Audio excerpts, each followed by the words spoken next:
안녕하세요. 저는 삼성 SDS에서 근무하고 있는 석도준 기술사입니다. 오늘은 차세대 컴퓨터로 최근에 부상하고 있는 양자 컴퓨팅 주요 기술에 대해서 설명드리도록 하겠습니다.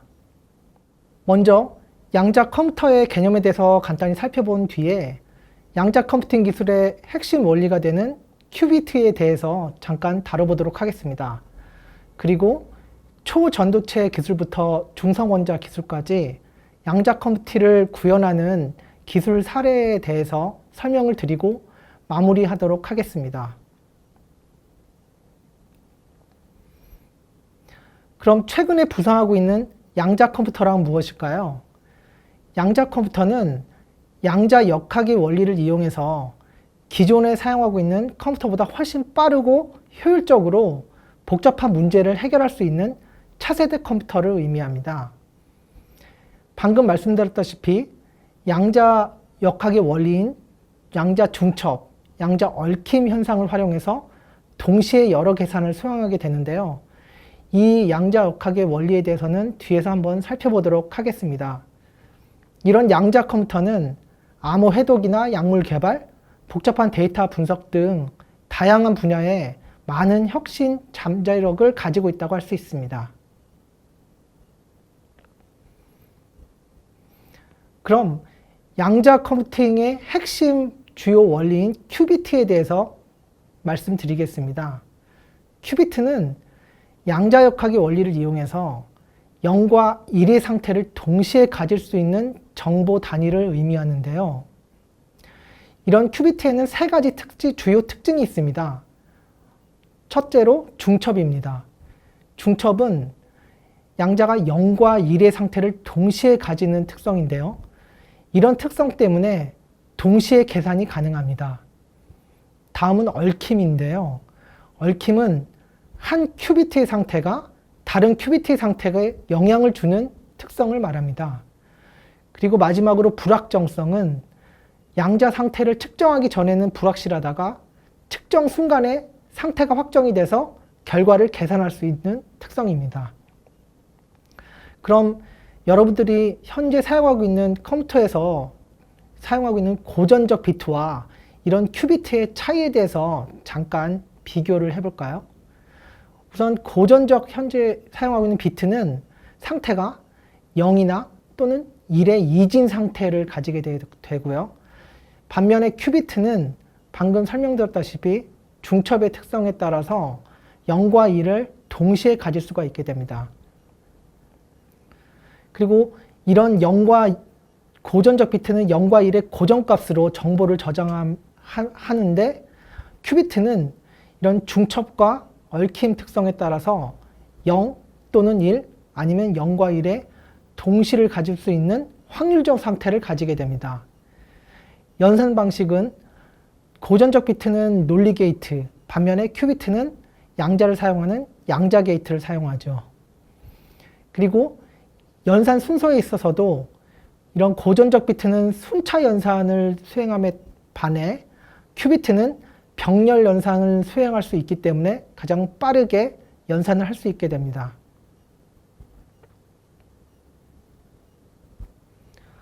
그럼 우선 초전조태 기술에 대해서 살펴보겠습니다. 초전조태 기술을 구현하는 이 그림에서 볼 수 있듯이 양쪽에 초전조체가 위치해 있고 그 사이에 부도체인 절연체가 구성되어 있습니다. 이렇게 두 초전도체 사이에 얇은 절연체를 끼워 놓은 소자를 조셉슨 접합이라고 부르고 있는데요. 이렇게 양측에 위치한 두 초전도체가 약하게 커플링돼서 양자를 서로 교환을 하고 있습니다. 이런 초전도체 부분의 파동함수가 위상 차이를 가지게 되면서 초전도 큐피트가 형성이 되게 됩니다. 즉 초전도체 기술은 이런 초전도체에 흐르는 초전도 전류의 공진 회로를 구성함으로써 이 회로에 마이크로파를 가해서 이런 초전도 전류의 중첩 상태를 이용하는 방식의 큐비트라고 할 수 있습니다. 그럼 이 기술의 특성에 대해서 잠깐 살펴볼까요? 특성을 설명드리기 전에 결맞음이란 용어에 대해서 알고 가야 이해가 쉬우실 것 같습니다. 결맞음은 이런 양자 상태가 시간에 따라 변하지 않고 유지되는 성질을 의미하는데요. 이런 결맞음 시간이 오래 유지될수록 그런 양자 컴퓨팅의 그 계산 결과가 정확성과 효율성과 신뢰성을 보장할 수 있다고 할 수 있습니다. 이 초전도체 큐피드 기술은 이런 결맞음 시간이 짧고 노이즈에 민감하기 때문에 극저온에서만 작동하는 특성이 있습니다. 반면에 마이크로파 기반으로 조작이 가능하기 때문에 게이트 연산 속도가 빠르고요. 그리고 큐비트의 수를 쉽게 확장 가능하고, 좀 단점으로는 외부의 작은 영향에도 쉽게 상태가 변하기 때문에 정교한 기술이 필요하다고 할 수 있습니다. 다음은 이온 트랩 기술에 대해서 살펴볼까요? 우선 이온 트랩 기술에 대해서 관리하고 있는 용어에 대해서 잠깐 살펴보겠습니다. 우선 이온은 전자의 수와 양성자의 수가 다른 원자나 분자를 의미하는데요.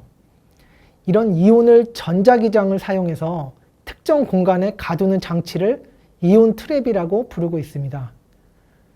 여기 보이는 이온 트랩 장치 구조 구성도를 살펴보시면 이해가 좀 쉬우실 것 같습니다. 이렇게 가두어진 이온은 레이저 이용이나 에너지 상태를 조절해서 정보를 저장 처리하게 됩니다. 즉, 이온 트랩 기술은 이렇게 이온을 전기장으로 고정시켜서 양자 정보를 저장하고 처리하는 기술인데요. 고전적인 비트와는 달리게 동시에 여러 상태를 가질 수 있는 큐비트라고 할 수 있습니다. 이런 이온 트랩 큐비트의 특성에 대해서 잠깐 설명드리겠습니다.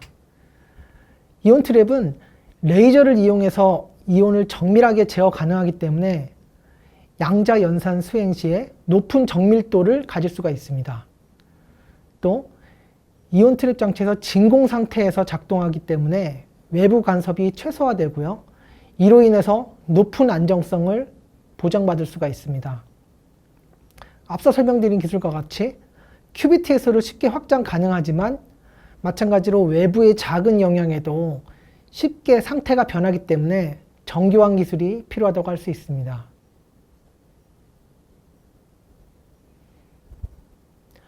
과학 기반 기술에 대해서 한번 살펴보겠습니다. 과학 기반 기술에 대해서 나오는 용어가 세 가지가 있는데요. 우선 편광입니다. 편광은 광자가 특정 방향으로 진동하는 전기자의 특성을 의미하고요. 그리고 경로는 광자가 특정 경로를 따라 이동하는 물리적 상태를 말합니다. 그리고 위상은 광파의 위상 차이를 나타내는 특성인데요. 과학 기반 기술은 빛의 파동이나 입자 성질을 의미하는 이런 광자의 편광, 경로, 위상 상태를 사용하는 큐비트 기술이라고 할 수 있습니다. 중첩 원리에 따라서 광자는 동시에 0과 1의 여러 상태를 가질 수가 있고요. 이런 광자의 또 얽힘 현상을 이용해서 병렬 연산 수행이 가능합니다. 그 광자 기반 기술에서 큐비트를 측정하게 되면 중첩 상태가 붕괴가 되고 특정 상태로 고정이 되는데요. 이때의 측정 결과를 통해서 계산이나 연산 결과를 획득하게 됩니다. 추가로 광자 빔을 조작해서 특정 계산 결과를 증폭 가능한 그런 특성을 가지고 있습니다. 이런 광자 얽힘 그 특성을 사용해서 양자 통신 기술로 확장이 되고 있는데요. 광자 얽힘은 2개 이상의 광자가 강하게 연결되어서 한 광자의 상태가 다른 광자의 상태에 즉각적으로 영향을 미치는 현상입니다. 이 광자 얽힘 현상을 통해 강력한 보안의 장거리 통신 기술을 지금 구현이 되고 있다고 볼 수 있는데요. 통신을 하게 되면 정보를 전송하는 송신자와 그 송신자가 전송한 정보를 수신받는 수신자가 존재하게 되는데, 이때 송신자와 수신자는 같은 광자쌍 중에 하나씩을 나눠 가지게 됩니다. 광자쌍은 이렇게 얽힌 상태로 생성이 되게 되고, 두 광자를 멀리 떨어뜨려도 한쪽을 측정할 때 다른 쪽 상태도 결정이 되게 됩니다. 이런 특성으로 그 송신자와 수신자 간의 그 정보의 교환이 이루어지게 되고요. 만약 도청자가 그 통신 선로상에 끼어들 경우에는 이런 얽힌 상관관계가 바로 깨지기 때문에 보안 침해가 발생했다는 것을 즉시 감지할 수가 있어서 강력한 보안성을 구성을 할 수가 있습니다. 다음은 중성원자 기술입니다. 중성원자 기술은 전하를 띄지 않는 원자를 레이저로 조작해서 형성한 큐비트를 사용하는 기술이라고 할 수 있습니다. 먼저 그 자세한 특성을 설명드리기 전에 광학 트랩과 광학 핀셋이라는 개념에 대해서 한번 살펴봐야 될 것 같습니다. 광학 트랩은 레이저 빔의 조정에 의해 생성된 광학적 힘을 이용해서 미소 입자나 원자, 이온 등을 포획하고 조작하는 기술을 의미합니다. 광학 핀셋은 레이저 빔을 사용해서 이런 미소 입자나 생물학적 세포를 포획하고 조작하는 기술입니다. 중성원자 기술의 그 활용 원리에 대해서 살펴보겠습니다. 그 레이저를 이용해서 중성원자를 포획하고 조작을 하게 되는데요. 전자의 에너지 준이나 스핀 상태 등을 큐비트로 사용을 하게 됩니다. 이런 큐비트의 상태를 변화시켜서 정보를 저장하기 때문에 이런 원자 간 상호작용으로 연산을 수행하게 됩니다. 방금 설명드렸던 광학 트랩을 이용해서 원하는 배열로 원자를 배치를 하게 됩니다. 이런 중성원자 구현 방법은 아래와 같은 순서로 이제 진행이 되게 되는데요. 우선 원자를 포획하는 단계입니다. 레이저 빔을 이용해서 원자를 포획하고 정렬을 수행하게 되고요. 다음으로 큐비트를 생성합니다. 포획된 원자의 양자 상태를 큐비트로 활용하는 단계입니다. 그리고 세 번째로 레이저를 사용해서 이런 큐비트를 조작하고 양자 얽힘 상태를 형성하고요. 그리고 원자 간 상호작용을 통해 양자 게이트 연산을 수행하게 됩니다. 그리고 마지막으로 광학 핀셋으로 원자를 잡고 레이저로 제어를 해서 양자 연산을 수행하게 되는데요. 이때 측정한 결과를 통해 연산 결과를 도출하게 됩니다.